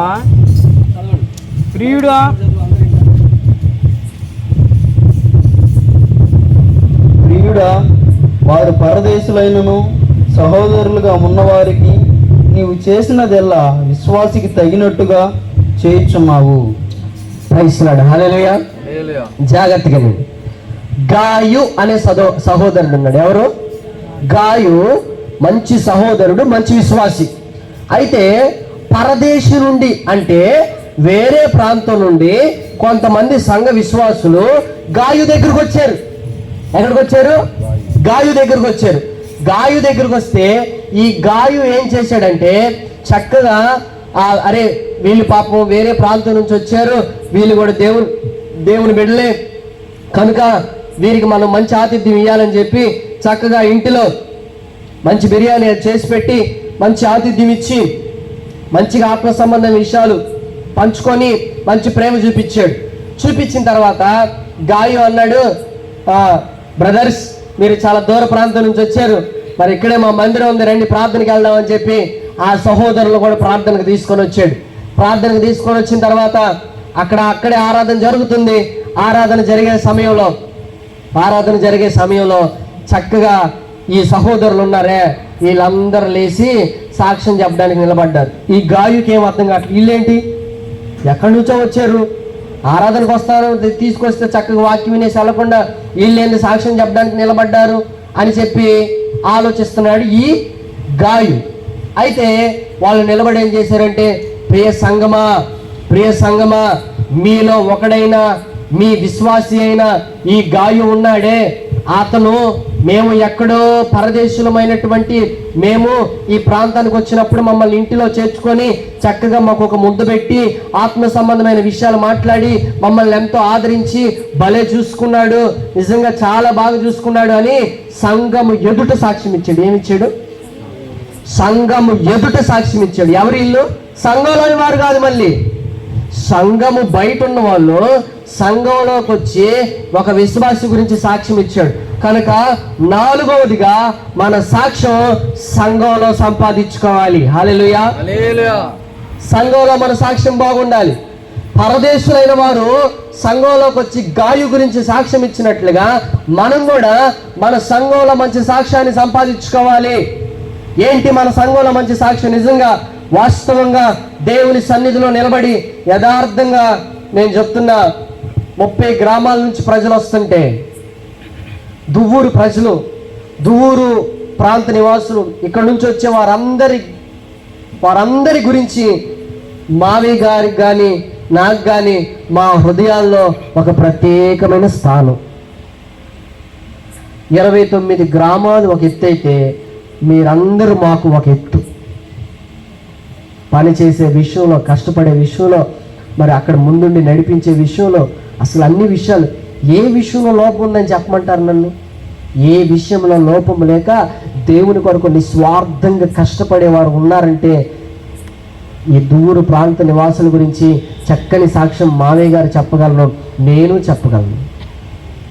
ఈవెన్ అది దేవుని కొరకు ఇచ్చే విషయంలోనైనా సరే, ఆతిథ్యం ఇచ్చే విషయంలోనైనా సరే, ప్రేమించే విషయంలోనైనా సరే, గౌరవించే విషయంలోనైనా సరే ప్రత్యేక స్థానాన్ని సంపాదించుకున్నారు ఈ యొక్క దూరు ప్రాంత నివాసి. ఇట్టి కృప దేవుడు మీకు ఇచ్చినందుకు నేను దేవుడిని ఎంతగానో స్తుతిస్తున్నాను. హల్లెలూయా.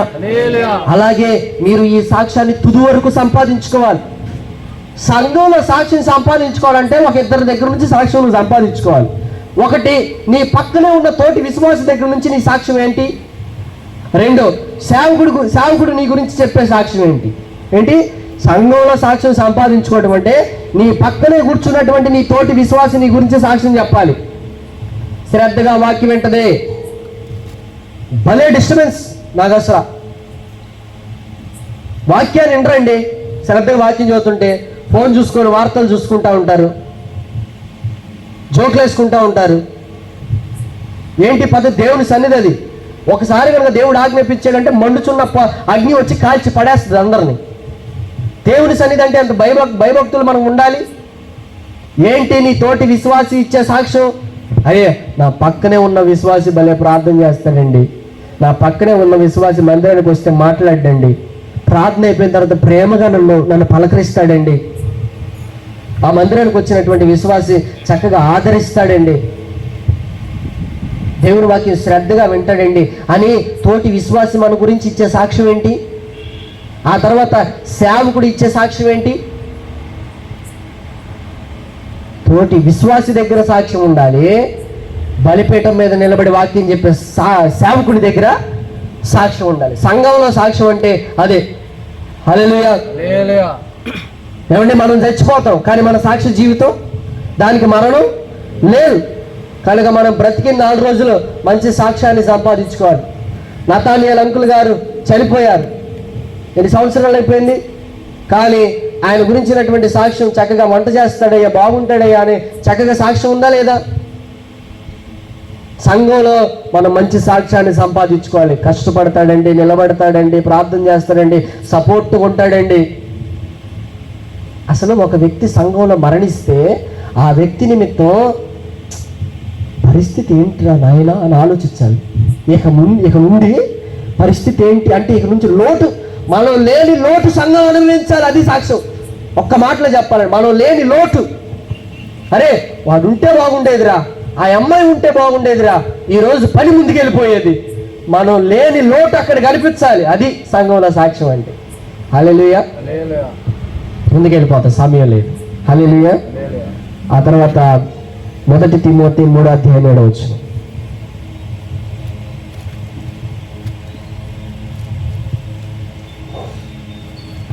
మరియు అతడు నిందల పాలై చదువు. అపవాది ఊరిలో పడిపోకుండానట్లు సంఘమునకు వెలుపటి వారి చేత మంచి సాక్ష్యము పొందిన వాడై ఉండవలెను. ప్రయత్నిస్తున్నాడు. హల్లెలూయా. ఇప్పుడు ఎన్నైనా చెప్పండి అమ్మా. 5. అమ్మా ఉన్నాయా పోయినాయా? ఒకటి దేవుని దగ్గర సాక్ష్యం కావాలి. 2 మనస్సాక్షి దగ్గర సాక్ష్యం కావాలి. 3 కుటుంబం ఇంటిలో సాక్ష్యం కావాలి.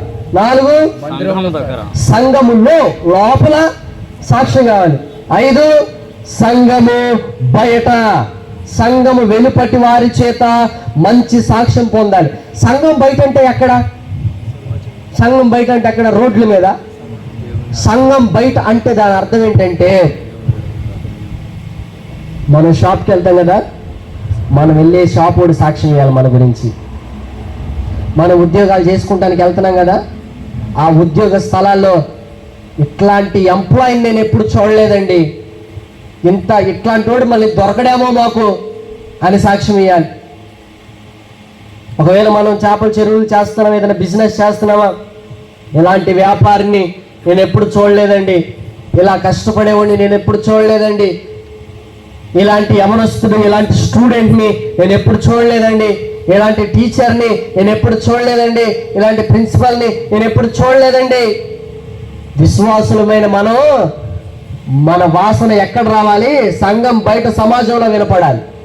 సంఘంలో ఉండాలి, సంఘము బయట కూడా మన సాక్ష్యం బాగుండాలి. హల్లెలూయా. చదువుకుంటున్నటువంటి యవనస్తులు, మీ స్కూల్లో కాలేజెస్లో మీ సాక్ష్యం బాగుందా? ఎంప్లాయ్, ఉద్యోగం చేస్తున్నటువంటి ఉద్యోగస్తులారా, మీ ఉద్యోగ స్థలాల్లో మీ సాక్ష్యం బాగుందా? వ్యాపారం చేస్తున్నటువంటి మన బిజినెస్ ఫీల్డ్లో మన సాక్ష్యాలు బాగున్నాయా? అక్కడేనండి ప్రభు కొరకు సంపాదించేది ఆత్మలు. మనల్ని అక్కడే మనకు దొరికేది ఆత్మలు. హల్లెలూయా. నేను 1వ తరగతిలో నాకు ప్రేయర్ రిక్వెస్ట్ వచ్చింది. ఎప్పుడు అమ్మా? ఎప్పుడు? సేవకుడిని అయిన తర్వాత కాదు, అభిషేకం పొందుకున్న తర్వాత కాదు, వాక్యాలు చెప్పేటప్పుడు కాదు, అనేక ప్రాంతాలు తిరిగేటప్పుడు కాదు. అసలు నాకు దేవుడు అంటే ఏంటో తెలియని రోజుల్లో 1వ తరగతిలో నాకు ఒక ప్రేయర్ రిక్వెస్ట్ వచ్చింది. ఆ ప్రార్థన సహాయం 1వ తరగతిలో నాకు వచ్చింది. 1వ తరగతిలో ఎంత ఈ బుడ్డోడు ఏ క్లాసు అబ్బాయి నువ్వు? 6th అంట. అంటే 6th అంట, నువ్వు 6th లేడు. ఇంకా 1వ తరగతి అంటే ఎంత చెప్పిన బాగా గుర్తు, నేను అస్సలు మర్చిపోలేను. 1వ తరగతిలో స్కూల్లో బెంచీ పైన కూర్చొని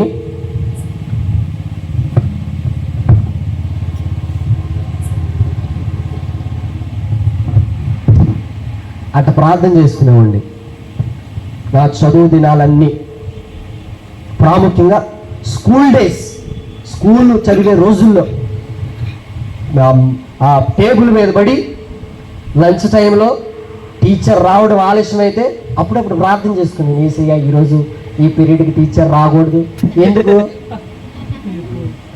ఈ పీరియడ్కి టీచర్ రాకూడదు, టీచర్ ఆబ్సెంట్ అవ్వాలంటే దానికి ఏమనుకుంటారంటే ఈ హోంవర్క్ చేయలేదేమో, లేకపోతే ఏదైనా ఎగ్జామ్ పెడతారేమో దానికి కాదు నేను రాకూడదు అనుకునేది. ఆ పీరియడ్ ఖాళీగా ఉంటే అందరు గొడవ చేసుకుంటుంటే నేను ప్రార్థన చేసుకున్నాను, నా జోలికి ఎవడు వచ్చేవాడు కాదు. ఆ టైంలో నన్ను ఒక సంధ్యారాణి మేడం గారని దగ్గరికి పిలిచి ఒళ్ళో కూర్చోబెట్టుకుంది. ఇప్పుడు కూర్చోబెట్టుకోరు అనుకోండి, దగ్గరికి పిలిచి ఆ 1వ తరగతిలో ఒళ్ళో కూర్చోబెట్టుకొని, విష్ణు అమ్మ, నా పేరు విష్ణు, అర్థమవుతున్నా? ఇప్పుడు టోనీ పాలు ప్రారంభంలో సర్టిఫికెట్స్లో మా నాన్నగారు చదువుల కోసం నాకు పెట్టిన పేరు విష్ణు. అర్థమవుతున్నా? విష్ణు నా కోసం ప్రేయర్ చేస్తావా? చేస్తాను తీర్తుంది కాదు, అప్పుడంటే నేను మాట్లాడేది, చేస్తాను తీర్తుంది కాదు. మరి నాకు గవర్నమెంట్ టీచర్ పోస్ట్ రావాలని నా కోసం ప్రార్థన చేయని అడిగింది. సరే టీచర్ గారు చేస్తాను అని చెప్పాను. ఇప్పుడు నాకు ఒక ఇన్ని సంవత్సరాలు వచ్చినాయి, మరి ఆమెకి గవర్నమెంట్ పోస్ట్ వచ్చిందో లేదో నాకు తెలియదు. మొత్తానికి నా ప్రార్థన మీద ఆమెకి విశ్వాసం వచ్చిందా రాలేదా? నన్ను అడిగిందంటే నా ప్రార్థన మీద విశ్వాసం వచ్చిందా రాలేదా? ఆ రోజు నుంచి ఆమెకు ఒక శోధన. ఎందుకని? ఒకవేళ ఎప్పుడన్నా హోంవర్క్ చేయకుండా వస్తే నన్ను కొట్టలేదు. ఎందుకని? నేను ఒక మంచి ప్రార్థనా పరుడిని, నాకు ఒక శోధన అయిపోయింది. అందుకని వేరే క్లాస్కి వెళ్ళిపోయింది. ఇక అప్పటి నుంచి మా క్లాస్కి రాలేదు. అలా మనల్ని చూస్తే మన ఉద్యోగ స్థలాల్లో మనల్ని ప్రేయర్ రిక్వెస్ట్ అడగాలి, సార్ మా కోసం కొంచెం ప్రార్థన చేయండి సార్, నా కోసం ప్రార్థన చేయమని. ఎంతోమంది విద్యార్థులు యవన దశలో కూడా, కాలేజ్ డేస్లో కూడా ఎంతోమంది స్టూడెంట్స్ నన్ను అడిగారండి, నా కోసం ప్రార్థన చేయి విష్ణు ప్లీజ్, నాకు ఈ సమస్య ఉంది అని. ఎన్నో సమస్యల గురించి నన్ను ప్రేయర్ రిక్వెస్ట్ అడిగారు. మన సాక్ష్యం అలా పరిమళించాలి.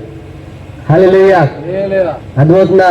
ఎప్పుడైతే నా విజయవాడ లైలా కాలేజీలో ఇంటర్మీడియట్ చదువుతున్నప్పుడు, అప్పుడు నా హాస్టల్లో నేను ఎట్లయినా ఈ క్రిస్మస్ రోజున నేను ఒక మంచి సాక్ష్యాన్ని వెదజల్లాలని చెప్పేసి నేను క్రీస్తు పుట్టుక గురించి, పాపపు కుర్చీ గురించి నేను ఒక స్కిట్ వేసా. ఆ రోజు నుంచి కొన్ని వందల మందిలో ప్రిన్సిపల్ గారు నన్ను పిలిచే పేరేంటంటే పాస్ట్రోయిట్రా. 100 మందిలో పాస్ట్రోయిట్రా అందరూ ఇటు చూసేవాళ్ళు. చివరికి ఆ ప్రిన్సిపల్ సారు ఎంతగా తెగించాడో తెలుసా?